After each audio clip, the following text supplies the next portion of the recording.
అనుదినమన్న శ్రోతలకు మన ప్రభువును రక్షకుడై ఉన్న యేసుక్రీస్తు యొక్క సరిసాటి లేని మహా గొప్ప పరిశుద్ధమైన నామమునందు శుభములు. నేడు 2026 సంవత్సరము జనవరి మాసము 30వ తారీఖు శుక్రవారం నాటి ధ్యానాంశము గ్రహింపగల హృదయము. యోహాను సువార్త 16వ అధ్యాయము 8వ వచనమందు ఆయన వచ్చి పాపమును గూర్చి, నీతిని గూర్చి, తీర్పును గూర్చి లోకమును ఖండించి గ్రహింపజేయును. ప్రభు తానే మనకు గ్రహింపగల ఒక హృదయమును ఇచ్చుచున్నాడు.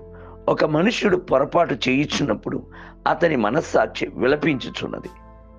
ఎట్టి సంఘమునందు పాపమును ఎత్తి చూపించి గ్రహింపజేయగలిగిన నిజమైన దేవుని యొక్క సేవకులు ఉంటున్నారో అట్టి సంఘము ధన్యత కలిగినది.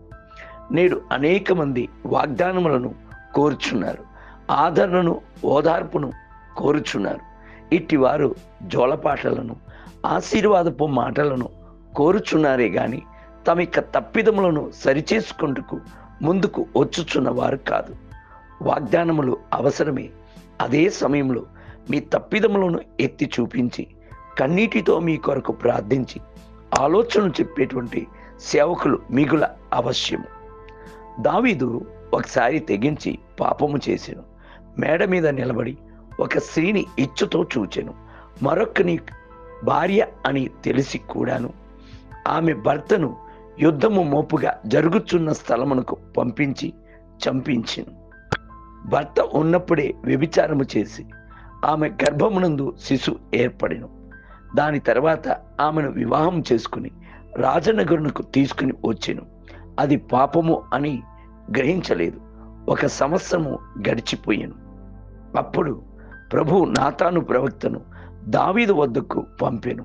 అయ్యా, ఒక గొప్ప ఐశ్వర్యవంతునికి విస్తారమైన గొర్రెలను గొడ్లను కలిగి ఉండేను. అతడు తన ఇంటికి వచ్చిన ఒక అతిథికి తన వద్ద ఉన్న గొర్రెలలో ఒకదాన్ని వండి ఆతిథ్యమును ఇయ్యక చేరువలో ఉన్న ఒక పేదవాని ఇంటిలో ఉన్న ఒక గొర్రెను పట్టుకుని వచ్చి విందు జరిపించెను. ఇప్పుడు ఆ పేదవాడు ఏడ్చుచున్నాడు అని నాతాను ప్రవక్త దావీదు వద్ద చెప్పాను. ఆ మాటను విన్న వెంటనే దావీదు బహుగా కోపించి ఆ ప్రవక్త వద్ద ఆ ఐశ్వర్యవంతునికి మరణశిక్షను విధించినట్లు చెప్పాను.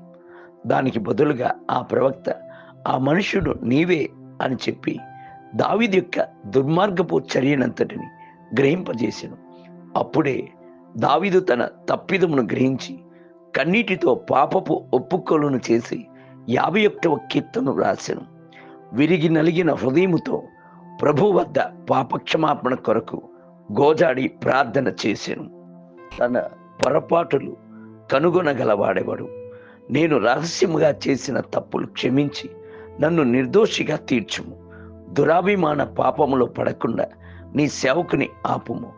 వాటిని నన్ను ఏలనీయకుము. అప్పుడే నేను యథార్థవంతుడిని, అధిక ద్రోహము చేయకుండా నిందారహితునగుదును అని కన్నీటితో మారు మనసు పొందాను. 19వ కీర్తన 12 మరియు 13 వచనం. దేవా, నన్ను పరిశోధించి నా హృదయమును తెలుసుకునుము. నన్ను పరీక్షించి నా ఆలోచనను తెలుసుకునుము.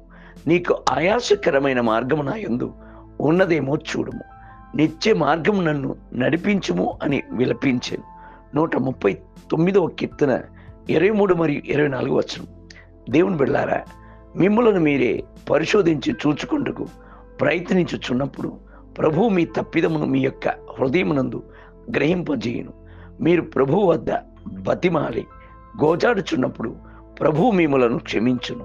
ఒక గ్రహింపు గల హృదయమును మీకు దయచేయును. నేటి ధ్యానమునకై ఇతరులకు ప్రకటించిన తర్వాత నేనే భ్రష్టునై పోదునేమో అని నా శరీరమును నలగొట్టి దాన్ని లోబర్చుకొనుచున్నాను. కొరింథీయులకు రాసిన మొదటి పత్రిక 9వ అధ్యాయం 27వ వచనం. నేటి వేద పఠనము ఉదయము నిర్గమకాండము 23 మరియు 24 అధ్యాయములు, సాయంత్రం మత్తయి సువార్త 20 అధ్యాయము 1 మొదలుకొని 16 వచనం. ప్రభువు మిమ్ములను దీవించునుగాక. ఆమేన్.